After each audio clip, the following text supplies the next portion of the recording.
네, 안녕하십니까. 정인태의 글로벌 국익 정치 시간입니다. 국익파로 좌파 우파를 대체하자, 이 주제로 말씀을 드리겠습니다. 우리나라는 이 남북한이 갈라져 있잖아요. 그러다 보니까 좌파들은 굉장히 친북이라고 항상 그러잖아요. 친북이라는 얘기 하거든요. 친북 좌파다 이렇게 얘기를 해요. 그리고 우파들은 굉장히 친미다 이렇게 얘기를 하거든요. 친미. 그러니까 계속 대립을 하고 있는 거예요. 그래서 과거에 이 열강들이 세계를 지배하면서 항상 그 나라를 반반씩 갈라놔 버렸거든요. 독일 같은 경우에도 한쪽은 소련 진영이, 한쪽은 또 미국 진영이 이렇게 갈라놔 버리잖아요. 우리도 마찬가지입니다. 그래서 북한과 한국을 그렇게 갈라놓고 이 뭉치지 못하게끔 만들어 버린 거거든요. 그러다 보니까 거기서 이제 이 좌파와 우파가 형성이 되고 그 속에서 계속 변화되지 않는 거예요. 그러니까 그런 사람들이 계속 그 정치 세력화가 되다 보니까 우리 사회가 이렇게 돼버린 겁니다, 지금. 그래서 이거는 굉장히 안타까운 거예요. 우리 시대적으로 정말 가슴 아픈 현실이 아닐 수가 없습니다. 그래서 앞으로는 좌파, 우파, 진보, 보수들이 정치하는 그런 게 아니라 국익파들이 정치를 해야 돼요, 국익파들이. 그래서 국익에 부합돼야 된다라는 거예요. 자, 예를 들어서 봅시다. 미얀마에서 군부 쿠데타가 일어났어요. 그럼 소리를 내야죠. 네, 이거 잘못했다, 너희들. 즉각 너 제대로 돌려놔라. 바른 소리 내줘야죠. 홍콩이 민주화가 짓밟혔다. 우리가 침묵하고 있었잖아요. 그러면 안 되죠. 네, 말해야죠. 우리가 어떤 나라입니까? 굉장히 힘들게 민주화를 이룬 나라인데 우리가 침묵하고 있으면 되겠습니까? 중국의 눈치를 보면 북한이라는 곳은 이거는 진짜 세습하잖아요. 계속 권력을 세습하고 있고 김씨 왕조입니다. 왕조. 그리고 저기를 가만히 분석해 보면은 정치와 종교가 결합이 돼 있어요. 정치와 종교가. 그러니까 정치와 종교가 결합된 집단이다. 저는 그렇게 보고 있거든요. 그렇기 때문에 상상을 초월하는 일들이 거기서 벌어지고 있는 겁니다. 가장 비민주화되어 있는 곳 아닙니까? 그러니까 북한은 어쩔 수 없습니다. 우리가 저 사람들하고 우리가 저 북한의 체제에 대해서 비판할 거 계속 비판해주면서 국익에 부합되면 협력하겠다. 너희들이 하는 만큼 돌아올 것이다. 우리가 그렇게 나가야 됩니다. 그렇게 해서 국익을 추구해야 합니다. 이제 한국이 그럴 때가 됐어요. 한국의 위상이 경제적 위상이라든지 정치적 위상이라든지 과학기술의 위상이라든지 국방력의 위상이 그렇게 됐습니다. 그래서 이제 G7의 손짓을 받고 있죠. 그 정도가 된 거예요. 그래서 우리가 국익파로 가야 된다는 겁니다.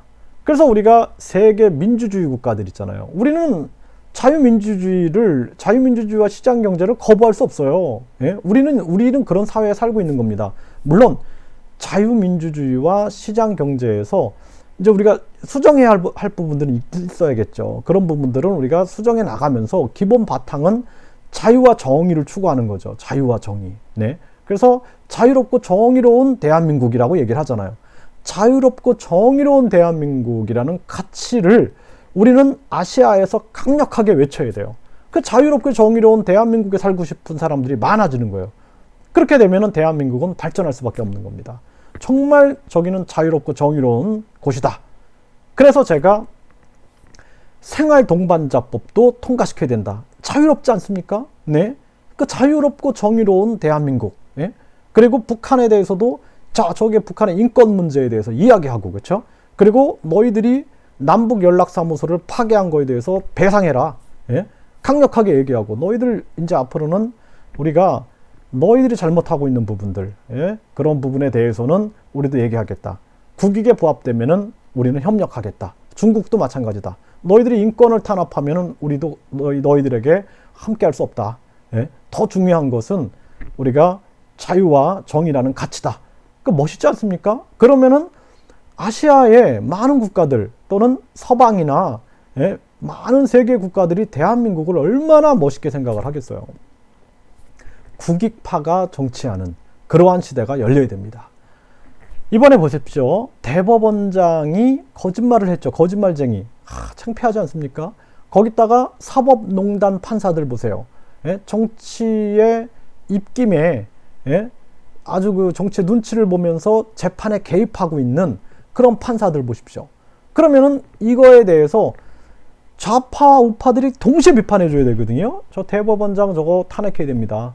저 사법농단 판사들 저거 다 탄핵해야 됩니다. 근데 그들이 판사들이니까 자기들끼리 면죄부를 주고 있어요. 그러면은 판사 처벌에 관한 법률을 통과시켜 가지고 예? 뭐 법률을 피해가 그러면은 판사 처벌에 관한 법률, 검사 처벌에 관한 법률을 만들어 가지고 저 사람들 처벌해 버려야 돼요. 예? 어떻게 남의 재판에 개입을 합니까? 그게 남의 재판이기 때문에 직권남용에 해당하지 않는다 이렇게 얘기해요. 강요죄에 해당하는 거 아닙니까? 강요죄? 강요한 거 아니에요. 이렇게 고쳐라 해가지고 후배한테 자기 권력을 가지고 강요한 거 아닙니까? 강요죄로 처벌해야 되는데 다 면죄부를 주는 거예요. 위헌인 건 맞지만 하지만 자기 직권이 아니기 때문에 직권남용은 아니다. 이렇게 판결을 내리는 게 어디 있습니까? 검찰은 강요죄로 다시 기소하세요. 예, 그래서 강요죄로 처벌해버려야 됩니다. 그리고 이 대법원장과 이런 판사들이 이걸 정치권에서 다 같이 비판해줘야 되는데 이게 보면은 좌파들은 주로 그 국정농단의 판사들을 비판하고 있고 우파들은 주로 대법원장을 비판하고 있어요. 국민들이 보기에는 야 저게 또 정치 노름을 하고 있구나. 정치쇼를 하고 있구나 이렇게 생각이 드는 거예요. 국익파들이 있다라면 어떻게 하겠어요? 국익파들은 다 비판해 줘야겠죠. 양쪽을. 저거 안 된다.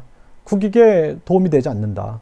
비판해 줘야죠. 국익파들이 나서서 앞으로는 관피아들, 정피아들, 정치 마피아들, 네? 관료 마피아들 다 척결해 버리고 그리고 모든 공공기관, 네, 그래서 뭐 구청이나 시청이나 모든 공공기관의 감사관들은 국민감사관이 들어가고 판사를 재판할 때는 판사들이 자꾸 면죄부를 주니까 국민재판관이라는 제도를 둬서 우리 국민참여재판 하잖아요. 국민참여재판처럼 국민재판관이라는 제도를 둬서 국민재판관들이 판사를 재판해야 돼요.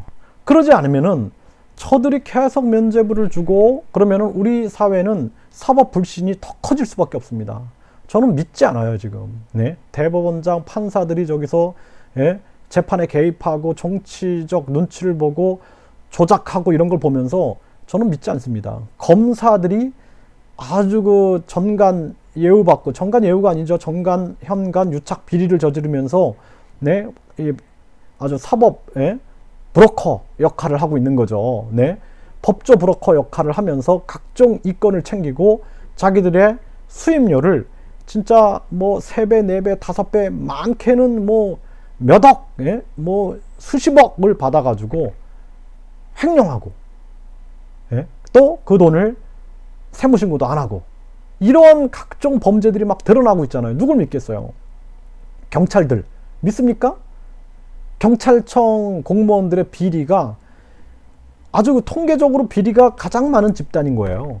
그런데 그 고양이들한테 생선을 맡겨가지고 앞으로 수사 종결권을 줬는데, 저는 걱정이 태산입니다, 지금. 네.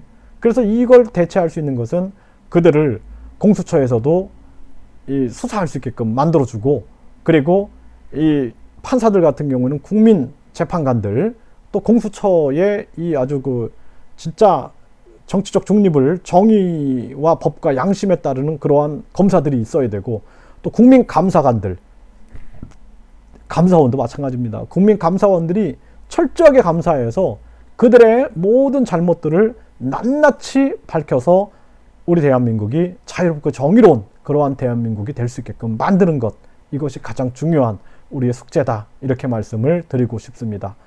국익파로 좌파 우파를 대체해 주십시오.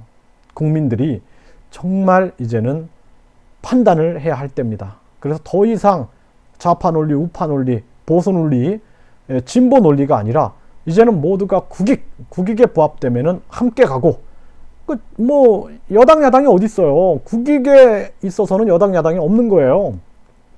그리고 아직도 이념으로 정치하는 것은 버려야 됩니다. 지금 시대는 바뀌었어요. 글로벌 국익 정치를 해야 하는 시대가 온 겁니다. 이러한 시대에서 우리가 해야 할 일들은 국익이 무엇이냐, 이제 그렇게 따져가면서 대한민국의 위상, 이제 G7으로 진입이 거의 뭐 이제 되고 있는 그런 상황 아닙니까?